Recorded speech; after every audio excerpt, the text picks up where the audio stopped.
Welcome to the Mental Health and You podcast. This podcast brings you information and advice from across the Norfolk and Suffolk NHS Foundation Trust, with a range of teams, services and those who use them sharing their experiences and wisdom with us every fortnight. Hello everyone and welcome to our latest participation podcast. I'm Andrea, a People Participation Coordinator with NSFT, and today I'm joined by Liv. Hi, I'm Liv and I have accessed young people's services previously and been involved in a lot of participation. Thanks, Liv. It's great to have you here. So I suppose we're doing this podcast today just to have a chat about participation and what it involves. And it's a bit of an opportunity for you to share your participation journey with everyone, Liv, and how it supported your recovery. And I guess what people can do if they're listening to this and they feel like they'd like to find out a bit more about participation. Yeah, I'm so excited to be on here and I've always loved podcasts. So I love the fact that I am able to participate and be on a podcast. It's exciting. Brilliant. It is. I love that. Yeah. So to kick off then, Liv, shall we, I don't know, can you tell us your definition of participation? Definition of participation. Well, for me, it's working together, working collaboratively, involving everybody, from the service users and the carers, to the support workers, the psychiatrists. It's just everyone working together and being on the path together instead of, doing for collaborative and everyone's got a voice. That's what participation means to me.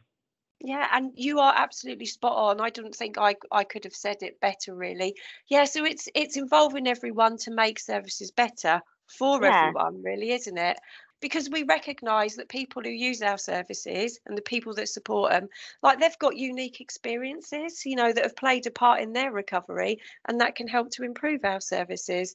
So yeah, sorry, Liv, go on. Well, definitely. Do you know what I mean? For me, I feel it's so fundamental to involve the service users and carers because we're the ones that know what the improvements need to be made. We see it firsthand and are able to identify what's not been helpful, and it's very, service user experience and carers experience is just so important because they know what needs to change. Yeah, I'd agree with you there, Liv. I mean, I supported my son through our services when he was younger. So yeah, I've been the parent carer involved in the whole process. Yeah, so my job currently, I work with children, families and young people, and my job is to make sure there's those opportunities available for people to come on board and tell us what they think. So yeah, I hope we've described that okay. And have a voice, give their opportunity to have a voice because it's, it's so important that we give them the voice. Yeah. So Liv, tell us about when you first found out about participation. What was going on for you? That was a while ago. So I found out whilst I was accessing young people's services for my mental health. I believe I was in therapy doing DBT, and I'm quite a creative person and I was making these YouTube videos. And I think I showed one to my therapist and she just mentioned mentioned participation. It was a very, very new thing, I believe, then. And I had no idea what it was, but I was happy to just meet up with her. And that's how I initially found out about it. Okay, so did you get put in touch with Lucy? Yeah, so I got put in touch with Lucy and, it was very up to me in how she communicated. It was over WhatsApp and she asked if if it was in person or if I wanted to do video call and everything. So that was really nice. And I can remember her WhatsApp videoing me and just telling me that she watched my YouTube video and it was amazing.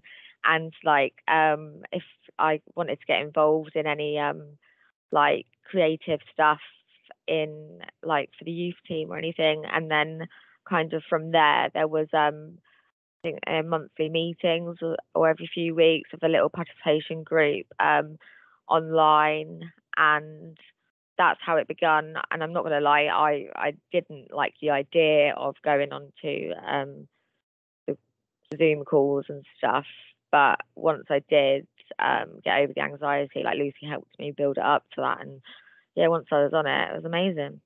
Oh, that sounds fantastic and really empowering right from the very beginning.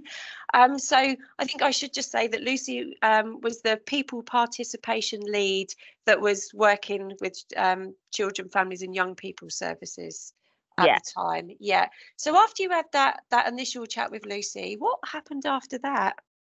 There's so many things that happened, because I only found out about participation towards the end of being under the youth service. Okay.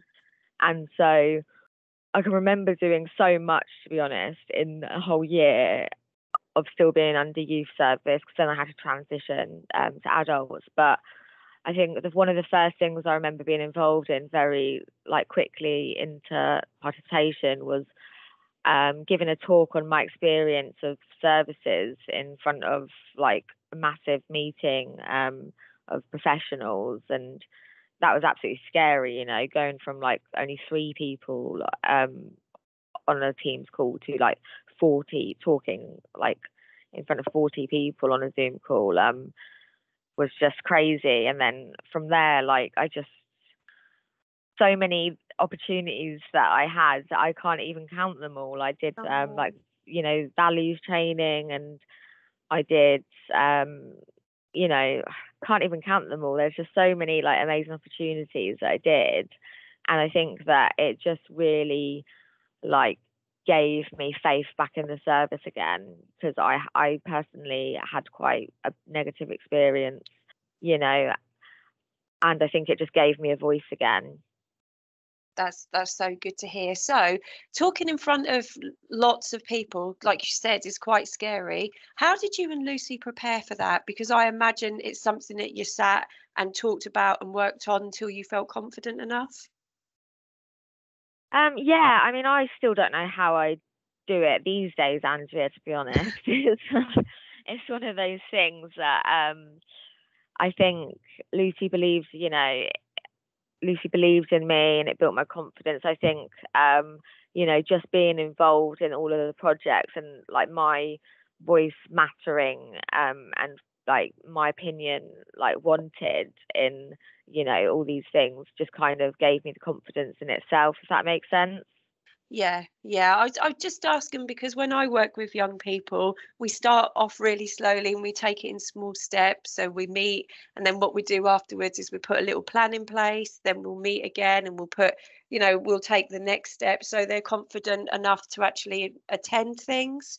Yeah. So yeah, it's always about small steps. I don't know if you found that, Liv, but I have. Yeah, I think that it's so unique for every individual, though, because that's the whole point of it being tailored, is people have different needs and people have different levels of things. Because for some people it helps us taking the bullet by the horn and just jumping into it, but for other people it's small steps, just little steps. Because sometimes I find if I just do too many small steps, then it builds it up to become harder in my head, if that makes sense sometimes. Definitely. But it's always important, not to push yourself as well. But also I think that you sometimes need to take a bit of a leap of faith, and I think that it can be very anxiety provoking, thinking that maybe you have to talk about all your issues in front of these group settings, and it's just not the case. And everyone has their own experiences, and there is no judgment. And at the end of the day, this gives you a say in what changes need to be made, and your opinion being listened to. Yeah, which is so important. Yeah, so when you'd started participating, after a little while, did you notice that anything changed for you? Yeah, things did change for me. My confidence grew so much. Oh, that's fantastic to hear.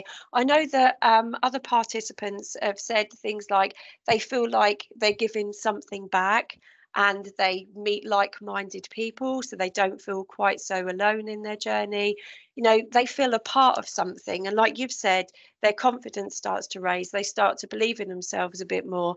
And actually, when the feedback they've given then actually gets put into practice in real life, that gives them a sense of, you know, feeling really proud of themselves.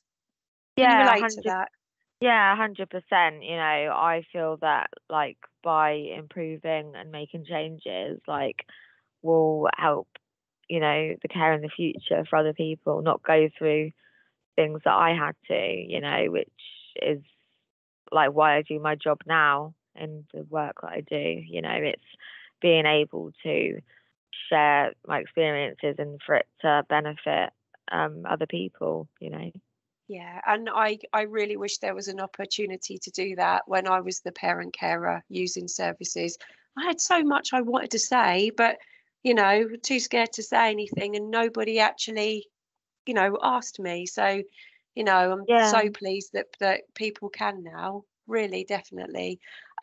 So is there a project that really stands out for you? Because I know you said that you've done so many, but is there something where you think, oh yeah, that was the one?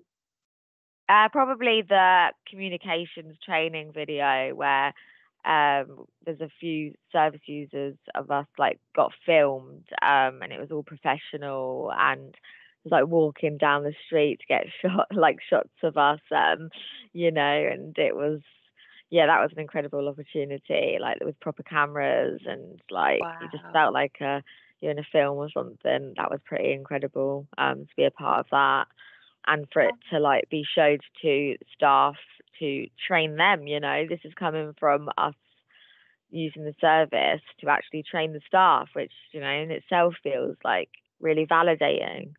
Yeah, yeah, really validating. Oh, just so good. So we've talked a bit about the benefits of participation, and you know, it helped to build your self-esteem and your confidence. So what happened as a transition on from then? Because you were participating, I believe, like you now work for the trust. Yeah, I do. So I'm now a peer support worker for the trust, and that's I still can't believe that, to be honest. It's Oh, incredible. And participation really did help me obviously build the confidence and, you know, even just IT skills. Obviously I was attending some like Zoom meetings, Teams meetings. So, you know, I already had a bit of experience with that and I did values based recruitment training and, you know, that set me up for like what required to get the job and things like that, you know. oh, okay. So you participated in our interview panels so that you Yeah, could help to pick staff members, and we got that yeah, right. And so you used those skills you picked up to help you with your interview to get your job. Oh, yeah, that sounds yeah, brilliant. yeah. So Yeah. it's incredible, absolutely incredible. And I think that I'm just, I just wish that actually participation came about when I was even younger in the youth service because you know it just was towards the end and it made such a difference for me in my recovery. Like gave me a sense of like focus on, you know, getting the needs met for myself in a positive light, you know, and instead of just having all this anger and like withdrawing from professionals, like I felt like having my voice and making changes in turn, like, you know, just helped me in my own Yeah. recovery, you know? Yeah. Oh, yeah, definitely. And like, I mean, as you say, like we're looking for participants of all ages. You know, participation is open to everybody across the trust and the people that support them, whatever age they are or situation they're in. So, yeah, I think that that's important for people listening to know that there's no age limit or anything like No, that. We're even happy for young people to give their feedback supported by their parents or their carers. So yeah, exactly. yeah, it's fantastic. Something that we have done together, Liv, is along with Lucy, we delivered some training, didn't we, to staff on their induction days? Yes. Yeah. What do you remember about that? What was a standout moment for you? I mean, the standout moment was public speaking. I've never Yeah, done of that course. before. So that was very surreal. But because I mean, that's where it built my confidence up to public speaking. My God, I can remember like not being able to go on to Zoom meetings and to go from that to public speaking in front of like however many staff talking about participation. No, it was incredible, you know. I can remember it being so scary and like, but you know, it just shows that you can do things, you know, if you just believe in yourself, and like participation has helped build confidence, and just amazing opportunities. And I think that it just is amazing opportunity, do you know what I mean, to be able to do stuff like that, and people should just get involved. Yeah. Yeah. I mean, something that we talk about is we say that participation is like the golden thread running through our services, don't we? So, Yeah, at any point, anybody can give feedback, and even right from their very first appointment, yeah, share what they think. Was the room a comfortable temperature, or were the appointments at the right time? All the way through their journey, just sharing anything that they felt could be improved on, or letting us know if something's working well. So yeah, that is our hope. So we've been talking for a little while now, Liv. Should we let people know who are listening how they can get involved in participation if it's something they think they might like to try? yeah, definitely. Okay, so probably the easiest way to get some information is by logging onto our website, and that's www.nsft.nhs.uk/participation. All the links will accompany this podcast, so that one will be there for some general information. Then we'll also pop the link in for the Young People's Participation webpage, where you can read more about Liv's story, and there are some amazing resources on there you can access. And also the link for our current opportunities to get involved webpage. And by going on there, you'll find all the different things that are available for you to get involved in, right from coffee meetups to a website working together group. Yep, just so many opportunities on there. So Liv, if anyone listening is thinking about trying participation for the first time, what would you say to them? I would say just go for it. You know, it will really build your confidence up. There's so many opportunities, so many different ways, you know, you can get involved, and it can be tailored to your needs. And if you're feeling anxious or apprehensive, just remember there's nothing to be afraid of. Your voice your voice matters, and your experiences are so valid and will really help make changes. And you just never know what opportunities can come your way, because I would have never imagined that all the opportunities I've had were ever going to happen. And also the pathway that I've gone down, you know, I wanted to be a nurse years ago, and now I want to be participation coordinator, and because I just love it so much and just so passionate, because it really helped me and just gave me faith in the system again. And so yeah, if you're listening to this and considering thinking about joining participation, I would say do it, because you won't regret it. Oh, that's so nice. Thank you, Liv. Yep. So if you don't feel like you can go on the website, but you are using our services, please feel free to talk to your clinician, because they can also put you in touch with the participation team. Thank you so much for joining us on this podcast, everybody. And Liv, thank you for coming on and sharing your story. It's a pleasure. Thank you for having me on. Thank you. You're very welcome. I've really enjoyed it. Okay. Yeah. I have to say goodbye to everyone. Bye, everyone. Bye.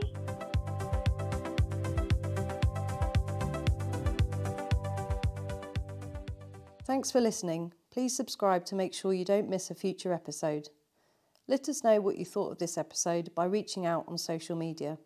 If you haven't already, listen back to previous episodes to hear some of the best mental health advice for you.